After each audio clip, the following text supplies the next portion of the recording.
شروع اللہ تعالیٰ کے بابرکت نام سے جو دلوں کے بھید خوب جانتا ہے۔ حضرت موسیٰ علیہ السلام ایک دن جنگل میں جا رہے تھے کہ انہوں نے ایک چرواہے کی آواز سنی۔ وہ اونچی اونچی آواز میں کہہ رہا تھا، اے میرے جان سے پیارے خدا، تو کہاں ہے؟ میرے پاس آ، میں تیرے سر میں کنگھی کروں، جوئیں چنوں، تیرا لباس میلا ہو گیا ہے تو دھوں، تیرے موزے پھٹ گئے ہوں تو وہ بھی سیوں، تجھے تازہ تازہ دودھ پلاؤں، تو بیمار ہو جائے تو تیری تیمار تاری کروں۔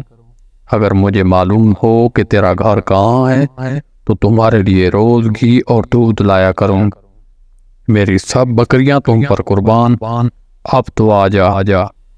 حضرت موسیٰ علیہ السلام اس کے قریب گئے اور کہنے لگے، ارے احمد، تو یہ باتیں کس سے کر رہا ہے؟ چرواہے نے جواب دیا، اس سے کر رہا ہوں جس نے تجھے اور مجھے پیدا کیا اور یہ زمین آسمان بنائے۔ یہ سن کر حضرت موسیٰ علیہ السلام نے غضبناک ہو کر کہا، ارے بدبخت، تو اس بیہودہ بکواس سے کہیں کا نہ رہا، بجائے مومن کے تو کافر ہو گیا۔ خبردار، ایسی بے معنی اور فضول بکواس بند کر، تیرے اس کفر کی بدبو ساری دنیا میں پھیل گئی۔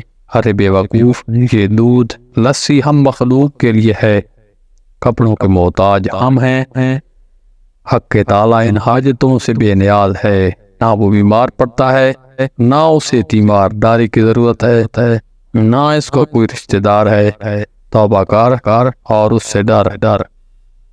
حضرت موسیٰ علیہ السلام کے غیظ و غضب میں پڑے ہوئے یہ الفاظ سن کر چرواہے کے اوسان خطا ہو گئے اور وہ خوف سے تھر تھر کانپنے لگا، چہرہ زرد پڑ گیا اور بولا، اے خدا کے جلیل القدر نبی، تو نے ایسی بات کہی کہ میرا منہ ہمیشہ کے لیے بند ہو گیا اور مارے ندامت کی میری جان ہلاکت میں پڑ گئی۔ یہ کہتے ہی چرواہے نے سردار کھینچی، اپنا گریباں تار کیا اور دیوانوں کی طرح اپنے سر پر خاک اڑاتا ہوا غائب ہو گیا۔ حضرت موسیٰ علیہ السلام حق کے تعالیٰ سے ہم کلام ہونے کے لیے کوہ طور پر گئے تو خدا نے فرمایا، اے موسیٰ، انہیں ہمارے بندے کو ہم سے جدا کیوں کیا؟ تو دنیا میں جدائی کے لیے آیا ہے یا ملاپ کے لیے؟ خبردار، اس کام میں احتیاط رکھ، ہم نے اپنی مخلوق میں ہر شخص کی فطرت الگ بنائی ہے اور ہر فرد کو دوسروں سے جدا عقل بخشی ہے۔ جو بات ایک کے حق میں اچھی ہے وہ دوسرے کے لیے بری ہے، ایک کے حق میں طریقہ کا اثر رکھتی ہے وہی دوسرے کے لیے زہر ہے، ایک کے حق میں نور اور دوسرے کے حق میں نار۔ ہماری ذات پاکی و پاکی سے برا ہے۔ اے موسیٰ، یہ مخلوق ہم نے اس لیے پیدا نہیں فرمائی کہ اس سے ہماری ذات کو کوئی فائدہ پہنچے، اسے پیدا کرنے کا مقصد یہ ہے کہ اس پر ہم اپنے کمالات کی بارش کریں۔ جو شخص جس زبان میں بھی ہماری حمد و ثنا کرتا ہے اس سے ہماری ذات میں کوئی کمی بیشی واقع نہیں ہوتی۔ مدح کرنے والا خود ہی پاک صاف ہوتا ہے۔ ہم کسی کے قول اور ظاہر پر نگاہ نہیں رکھتے، ہم تو باطن اور حال دیکھتے ہیں۔ اے موسیٰ، خردمندوں کے آداب اور ہیں، دل جلوں اور جانہاروں کے آداب اور۔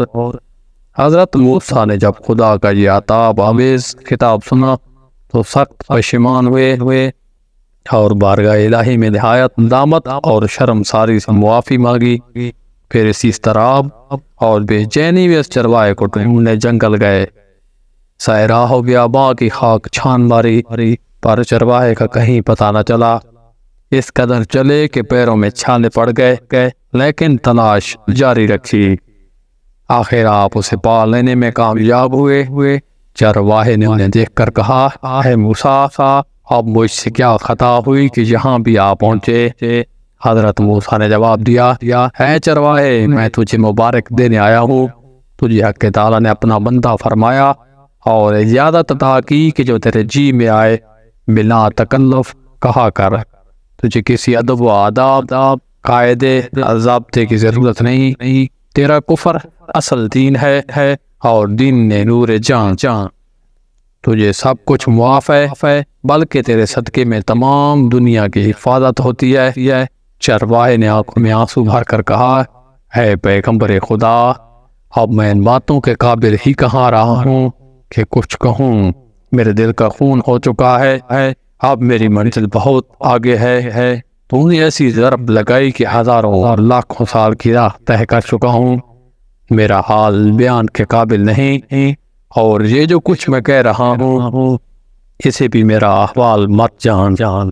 مولانا رومی اس حکایت سے حاصل یہ نکالتے ہیں کہ اے شخص جو تو حق تعالیٰ کے حمد و ثنا بیان کرتا ہے، کیا سمجھتا ہے تو ابتدا سے انتہا تک ناقص اور تیرا حال و قال بھی ناقص۔